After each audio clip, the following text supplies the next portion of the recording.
السلام عليكم، مرحبا بكم في قناة أمينة أجدزة. إن شاء الله كامل تكونوا بخير وعلى خير.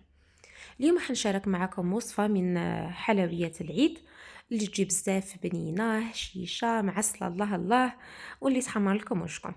إذا بلا ما نطول عليكم نمر مباشرة لطريقة التحضير، وراح نشارك معكم كامل أسرار نجاح هذه الوصفة. راح نبداو بالحشو هو الاول. راح نحتاجو نص كيلو تاع سكر مع 2 مغارف تاع ما زهر. راح نبلل هذاك السكر بالما زهر، ومن بعد نروح نضيف المكسرات. لهنا درت 3 كيلو تاع مكسرات. ديروا اي مكسرات تفضلوها، مكاوكاو، لوز، جوز، اي حاجه تفضلوها في الذوق ديروها.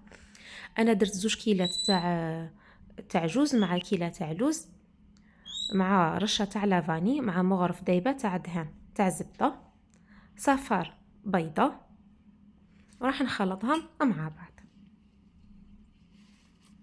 كيما نقول لكم ديما الجود من الموجود، الحاجه اللي تفضلوها ولا اللي تكون عندكم ديروها كحشو. هنا جيت نوز الحشو تاعي كيما راكم تشوفوا، راح نديرو 10 غرام. واذا كان كيما كيش راح تخدمي بالميزان، ديري عينك ميزانك، ديري الحشو ديما صغير على العجينه. كملت كامل الكميه تاعي، ومن بعد خليت الحشو على جهه ورحت حضرت العجينه.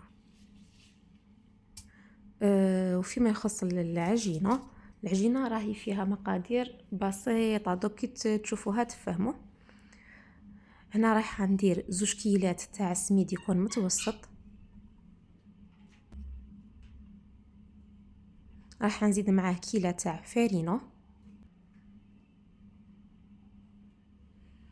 وراح لهنايا ندير قد ربع كيلة تاع ججلان يكون محمص، نص مغرفة تاع سكر رطب تاع سكر غلاس، رشة تاع لافاني، رشة تاع ملح.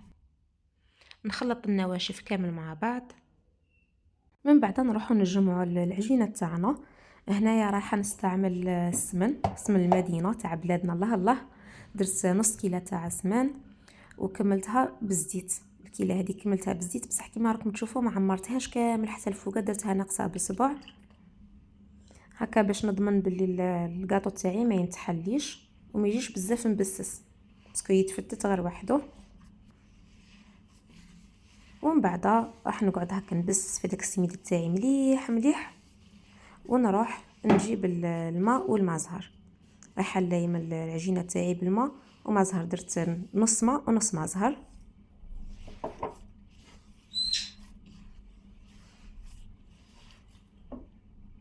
قعدت نخلط كيما راكم تشوفوا غير بشويه.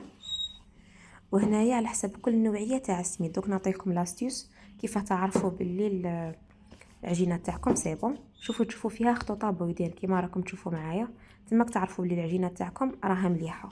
شوفوا تشوفوا بلايص بلي بداو يبيضوا، خصوصا اذا كان السميد من النوعيه اللي يشرب بزاف لازم تطروا العجينه تاعكم.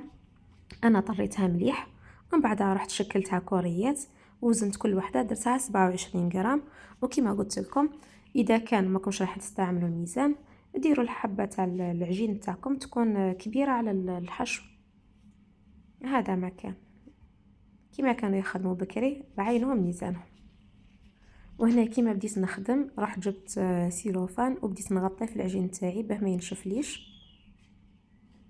هنايا وزنت كيما نقولوا نص الكميه وغطيتها ديريكتومون بالسيلوفان. من بعد رحت جبت كيما راكم تشوفوا لهنايا، جبت العجينه تاعي حليتها كيما يحلوا الكبه لهنايا شوفوا هكا. المهم بسطوا العجينه تاعكم وحطوا في وسطها الحشو، بلعوها مليح.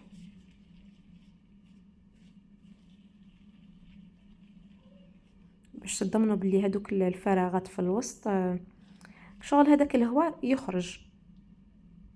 ومن بعد جيت رمتها في البياض البيض. هنا دات لي بياض بيضه واحده برك، باسكو الكيله تاعي كيما شفتوا درت كيله صغيره، انا خرجت لي 31 حبه تاع هذه الحلوى.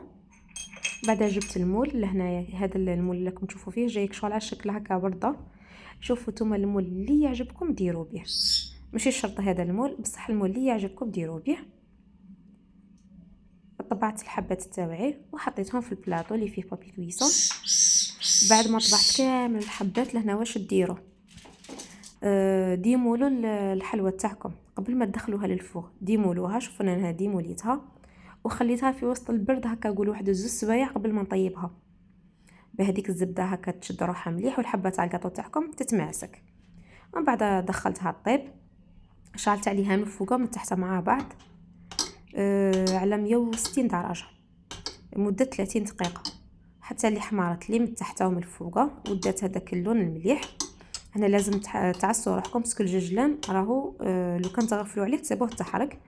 ومن بعد كيما خرجتهم تمتم حطيتهم في العسل. درت كميه كبيره في بلاطو، وهذوك الكميات اللي بقاو لي درتهم في الكاسرونه اللي كان باقي لي فيها العسل باسكو طيبته ووجدته وحده.